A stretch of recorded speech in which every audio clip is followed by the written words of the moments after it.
Latest updates ఎప్పటికప్పుడు పొందడానికి Big TV WhatsApp channel follow అవ్వండి. లింక్ డిస్క్రిప్షన్ లో ఉంది. సిరియా చరిత్ర చక్రంలా తిరుగుతోంది. రెబెల్స్ మళ్లీ రాజ్యం మేలే పరిస్థితి వచ్చింది. ఇటీవల సిరియాలో రేగిన కలవరం తర్వాత తాజాగా ఆ దేశం మళ్లీ రెబెల్స్ చేతికొచ్చేసింది.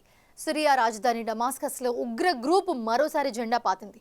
12 ఏళ్ల అంతర్యుద్ధం ముగిసిందని అనుకునే లోపే రెబెల్స్ రాజ్యం మళ్లీ మొదలైంది.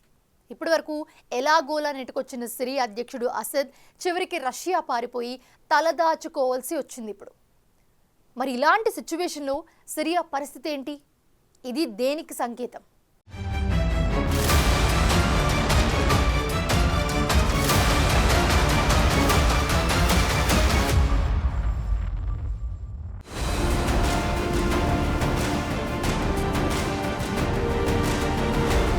ప్రపంచంలో అత్యంత క్రూరమైన, సుదీర్ఘమైన, పాపులారిటీకి దూరంగా ఉన్న యుద్ధం సిరియా అంతర్యుద్ధం. దశాబ్దాలుగా అక్కడి ప్రజలు పీల్చిన గాలిలో రక్తం వాసన ఎక్కువ.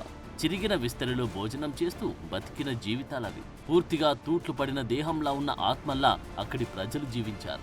20 ఏళ్ల పాటు ఒకే పాలన కింద ఉన్న దేశాన్ని తీవ్రవాదులు తుక్కు చేశారు. 2011లో ప్రారంభమైన సిరియన్ అంతర్యుద్ధం లక్షలాది మంది జీవితాలను నాశనం చేసింది. బయట నుండి పనిచేసిన శక్తులు ఆ దేశాన్ని కనీసం 6 స్వతంత్ర ప్రాంతాలుగా విభజించారు.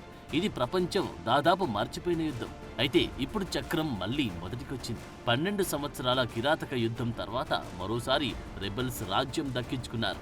నవంబర్ 30న చేసిన మెరుపు దాడిలో తిరుగుబాటుదారులు అలెప్పోను తమ ఆధీనంలోకి తీసుకున్నారు. డిసెంబర్ 8న హయత్ తహరిల్ అల్-షమ్ తిరుగుబాటుదారులు అకస్మాత్తుగా చేసిన దాడితో ప్రభుత్వ ఆధీనంలో ఉన్న ప్రాంతాలన్నీ వారి స్వాధీనంలోకి వచ్చాయి. కేవలం 10 రోజుల్లో రాజధాని సగం డమాస్కస్ లోకి ప్రవేశించిన రెబెల్స్ ప్రెసిడెంట్ ప్యాలెస్ లో జెండా పాతారు.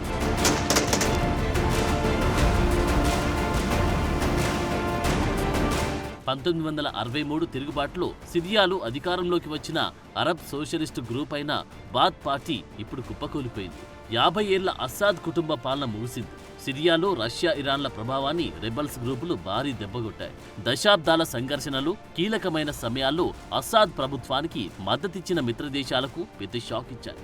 ఎలాంటి సైనిక చర్యలు లేకుండానే రెబెల్ శక్తులు రాజధానిలోకి ప్రవేశించాయి. కార్లల్లో కాలినడకన వేలాది మంది ప్రజలు డమాస్కస్ సెంటర్లో చేరి 50 ఏళ్ల అస్సాద్ కుటుంబ పాలన నుండి స్వేచ్ఛ వచ్చిందంటూ నినాదాలు చేశారు. ఇటీవల బంగ్లాదేశ్, శ్రీలంకలో జరిగినట్లు అల్-రౌదా ప్రెసిడెన్షియల్ ప్యాలెస్ లోపల ప్రజలు వీరంగం సృష్టించారు. సిరియా ప్రభుత్వం వేలాది మందిని నిర్బంధించిన డమాస్కస్ శివార్లలోని పెద్ద జైలు నుండి ఖైదీలను విడుదల చేశారు. ఇన్నాళ్లుగా అస్సాద్కు కీలక మద్దతుగా ఉన్న హిజ్బుల్లా తన బలగాలన్నింటినీ ఉపసంహరించుకుంది. అస్సాద్ పాలన ముగిసినట్లు సిరియా ఆర్మీ కమాండ్ డిసెంబర్ 8న అధికారులకు తెలియజేసింది. అయితే హమా, హోమ్స్, డేరా గ్రామీ ప్రాంతాల్లో తమ కార్యకలాపాలు కొనసాగిస్తున్నాయని సిరియా సైన్యం ప్రకటించింది.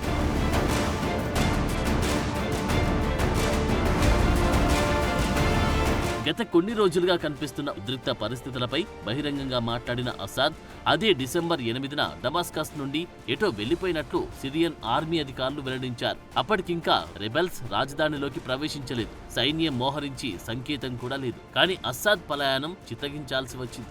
రష్యాలో తలదాచుకున్నాడని అంతా చెబుతున్నప్పటికీ ఇప్పుడు అస్సాద్, ఆయన భార్య ఆస్మా, పిల్లల ఆచూకీ మాత్రం తెలియలేదు. అయితే శాంతియుతంగా అధికారాన్ని అప్పగించాలని ఆదేశాలివ్వడంతో అస్సాద్ పదవి విరమణ చేసి దేశం విడిచి వెళ్లినట్లు రష్యా విదేశాంగ శాఖ పేర్కొంది. ప్రస్తుతం పూర్తి కార్యనిర్వాహక అధికారులు రెబెల్ గ్రూప్ హయత్ తహరిల్ అల్-షమ్ చేతికి వచ్చేశాయి. ఈ అనూహ్య పరిణామాన్ని సిరియన్లు సంతోషంగా స్వాగతించారంటూ సిరియా ప్రధానమంత్రి మహమ్మద్ గాజీ అల్-జలాలి ఎన్నికలకు పిలుపునిచ్చారు. ఈ విజయం ఇస్లామిక్ స్టేట్ విజయంగా హయత్ తహరిల్ అల్-షమీ కమాండర్ అబూ మొహమ్మద్ అల్-గులాని పేర్కొన్నారు. للأمة الإسلامية بأكملها. هذا النصر يا أخواني تاريخ جديد للمنطقة. كم تلافينا من مخاطر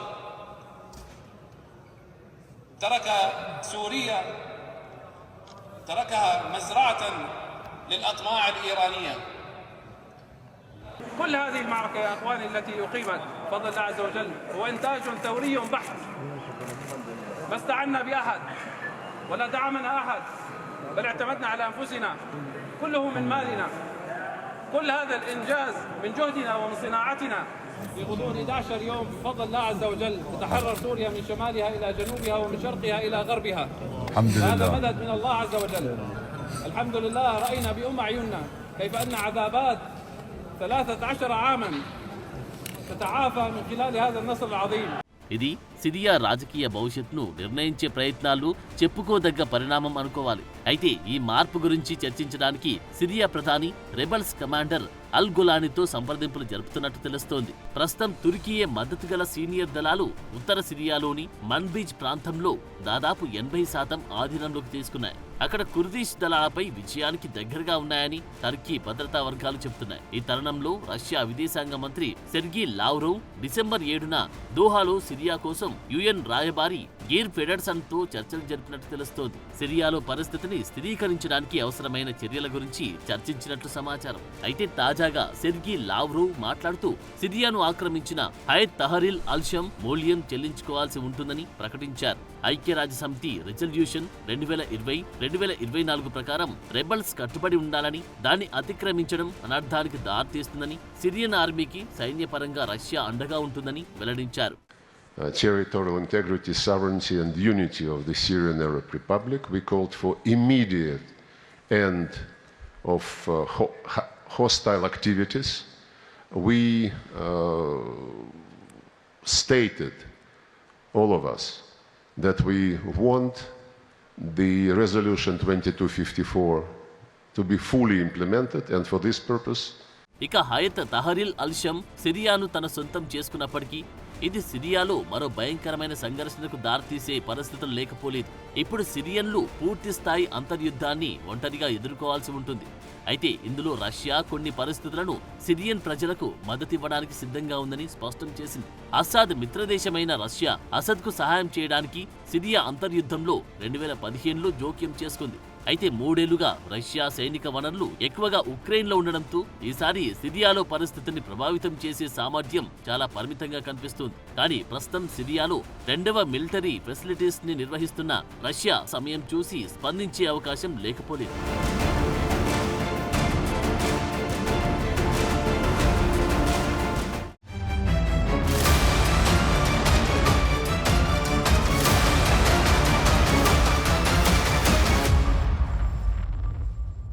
అసలు సిరియా అంతర్యుద్ధం ఎలా స్టార్ట్ అయింది? ఇంత సులువుగా రెబల్స్ సిరియాను ఎలా స్వాధీనం చేసుకోగలిగారు? రాబోయే రోజుల్లో సిరియాలో ఏం జరగబోతోంది? దశాబ్దాల ఉద్రిక్తతలతో విచ్ఛిన్నమైన సిరియా ఐక్యత ఇప్పుడు సాధ్యమేనా? ఈ పరిస్థితులకు ప్రధాన కారణమైన అంతర్జాతీయ అగ్రదేశాల సంగతి ఏంటి? సరికొత్త సిరియా భవిష్యత్ ఏంటి?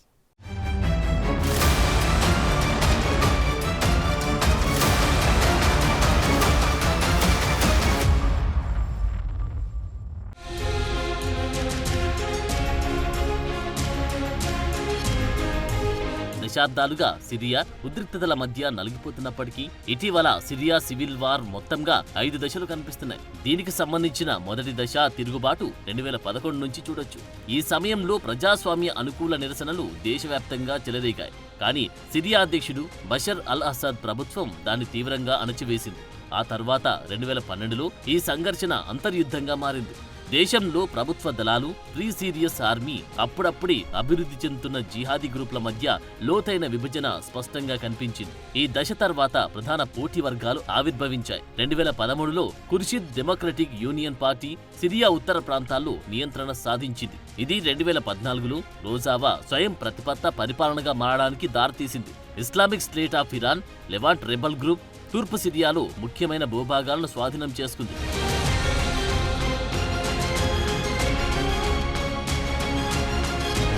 ఇక సిరియాలో అంతర్గత ప్రమేయం భారీ మార్పులకు కారణమైంది. 2015లో అసద్ ప్రభుత్వానికి మద్దతుగా రష్యా వైమానిక దాడులను ప్రారంభించింది. ఇది పరిస్థితిని నివురుగప్పిన నిప్పులా మార్చింది. 2016లో రష్యా వైమానిక బలగాల మద్దతుతో సిరియన్ ప్రభుత్వ దళాలు అలెప్పోను తిరిగి స్వాధీనం చేసుకున్నాయి. ఇది సిరియా అంతర్యుద్ధాన్ని కీలక మలుపు తిప్పింది. 2017లో అమెరికా మద్దతుతో Syrian Democratic Forces Islamic State of Iraq, Levant నుండి రక్కాను స్వాధీనం చేసుకున్నారు. దీని తర్వాత Islamic State of Iraq, Levant ప్రమేయం ప్రాంతీయ ఉద్రిక్తతలను కాస్త తగ్గించింది. 2018లో పశ్చిమ సిరియాపై నియంత్రణను కేంద్రీకృతం చేస్తూ అస్సాద్ ప్రభుత్వం తూర్పు గౌటా, దారాను తిరిగి పొందింది.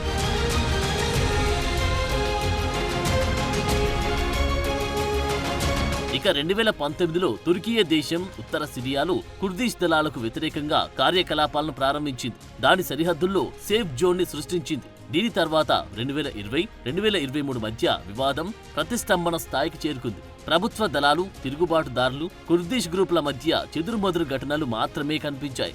అయితే దాదాపు 12 ఏళ్ల గ్యాప్ తర్వాత 2024లో హయత్ తహరీర్ అల్-షమ్ నేతృత్వంలో తిరుగుబాటు దాడి అలెప్పోను స్వాధీనం చేసుకుంది. అసాద్ ప్రభుత్వాన్ని సవాల్ చేస్తూ హోమ్స్, డమస్కస్ను స్వాధీనం చేసుకుని అసాద్ ప్రభుత్వాన్ని కూలదోసింది. Organization for the liberation of the Levant గా చెప్పుకునే Hayat Tahrir al-Sham group Syrian అంతర్యుద్ధంలో ముఖ్యమైన పాత్ర పోషించిన సున్నీ ఇస్లామిస్ట్ మిలిటెంట్ గ్రూప్. దీని మూలాలు తీవ్రవాద భావజాలంతో ముడిపడి ఉన్నాయి. దీని కార్యకలాపాల వల్ల అమెరికాతో సహా అనేక దేశాలు, ఐక్యరాజ్యసమితి వంటి అనేక అంతర్జాతీయ సంస్థలు దీనిని తీవ్రవాద సంస్థగా గుర్తించాయి. ఇక ఈ గ్రూపుకు అబూ మహమ్మద్ అల్ జొలానీ కమాండర్ గా వ్యవహరించి సిరియా తిరుగుబాటులో ప్రముఖ వ్యక్తిగా నిలిచాడు.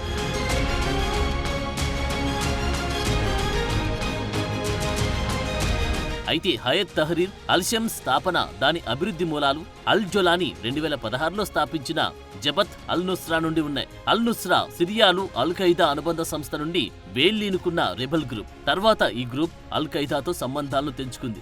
జబాత్ ఫతీ అల్-షమాను అనేక ఇతర విభాగాలతో విలీనం చేసిన తర్వాత హయత్ తహరీర్ అల్-షమ్ గా ఏర్పడింది. ఈ గ్రూపుకి సుమారు 10,000 నుండి 30,000 మంది సైనికులున్నట్లు తెలుస్తోంది. ఇడ్లిబ్ ప్రావిన్స్ లోని పలు ప్రాంతాలపై దీనికి నియంత్రణ ఉంది. సిరియన్ ప్రభుత్వ దళాలు, ప్రత్యర్థి తిరుగుబాటు గ్రూపులు రెండింటికి వ్యతిరేకంగా వివిధ సైనిక కార్యకలాపాల్లో ఈ గ్రూపు పాల్పంచుకుంది. ప్రస్తుతం ఇది డమస్కస్ ను కూడా ఆధీనంలోకి తీసుకుంది. సిరియన్ ప్రజల్లో చాలా మంది ఈ రెబల్ గ్రూప్ కు మద్దతివ్వడం వల్ల సునాయాసంగా సిరియాను స్వాధీనం చేసుకోగలిగింది.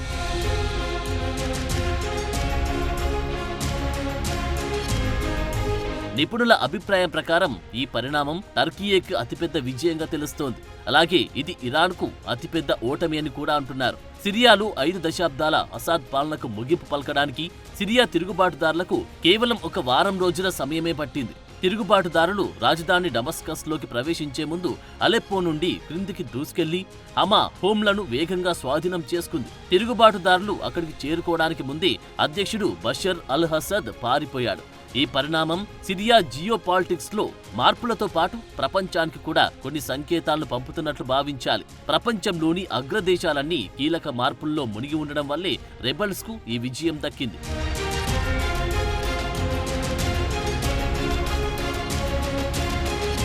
అసాద్కు ప్రధాన మద్దతుదారులుగా ఉన్న ఇరాన్, లెబనీస్, హిజ్బుల్లా, రష్యాలు యుద్ధంలో బిజీగా ఉన్నాయి. అలాగే 12 సంవత్సరాల సిరియన్ అంతర్యుద్ధం సిరియన్ సైన్యాన్ని నిర్వీర్యం చేసింది. మరోవైపు సిరియాలో అవినీతి పేరుకుపోయింది. పాశ్చాత్య ఆంక్షలతో సిరియన్ ఆర్థిక వ్యవస్థ తీవ్రంగా క్షీణించింది.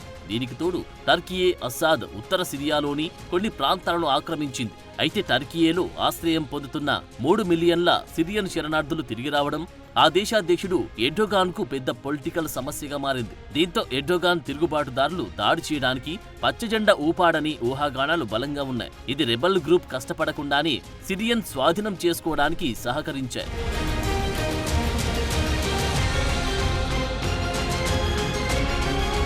సిరియా ఇలా కావడానికి బయట నుండి ఎన్నో శక్తులు కారణమైనప్పటికీ దీనికి అసద్ వైఖరి కూడా ప్రధాన కారణంగా తెలుస్తోంది. అసద్ క్రూరమైన రూల్స్ తో పాటు ఇరాన్, రష్యా మద్దతుతో రెచ్చిపోవడం వల్ల అసాద్ కు వ్యతిరేకంగా అరబ్ రెబల్ గ్రూపులు సమయం కోసం కాచుకొని కూర్చున్నాయి. ఇప్పుడు అసాద్ బహిష్కరణతో సిరియాలో అనిశ్చితి మరింత పెరుగుతుందనే అభిప్రాయాలున్నాయి.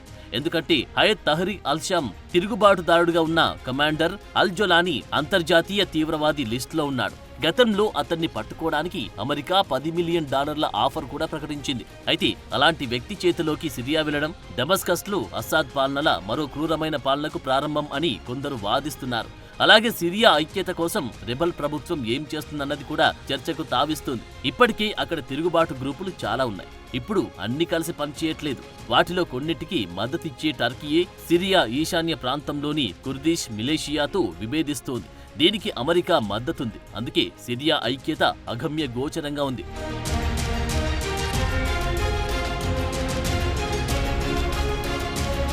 అయితే ఇటీవల అమెరికా అధ్యక్షుడిగా ఎన్నికైన డొనాల్డ్ ట్రంప్ సిరియాలో అమెరికా జోక్యం చేసుకోదని కుండ బద్దలు కొట్టారు. కానీ వాస్తవంలో చూస్తే దాదాపు 900 మంది అమెరికన్ దళాలు ఆ దేశంలోనే తిష్ట వేసుకునున్నాయి. దీనికి తోడు కుర్దులు అమెరికాకు బలమైన మిత్రులుగా ఉన్నారు. ఈ పరిస్థితుల్లో అమెరికా ఇరాన్ను కంట్రోల్ చేయడానికి, రష్యాకు చెక్ పెట్టడానికి సిరియా ఐక్యత కీలకంగా మారుతుంది. అందులోనూ ఇరాన్లోని యాక్సిస్ ఆఫ్ రెసిస్టెన్స్ లో అసాద్ కీలక భాగంగా ఉన్నారు.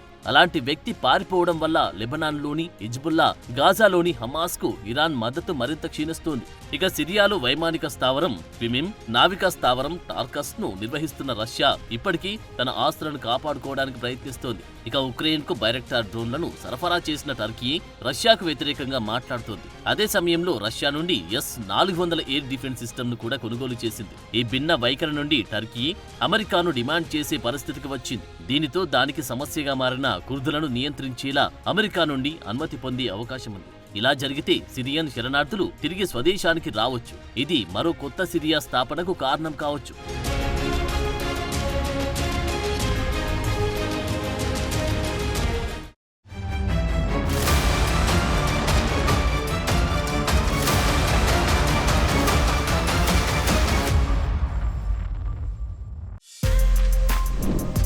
For more videos like this, subscribe Big TV channel.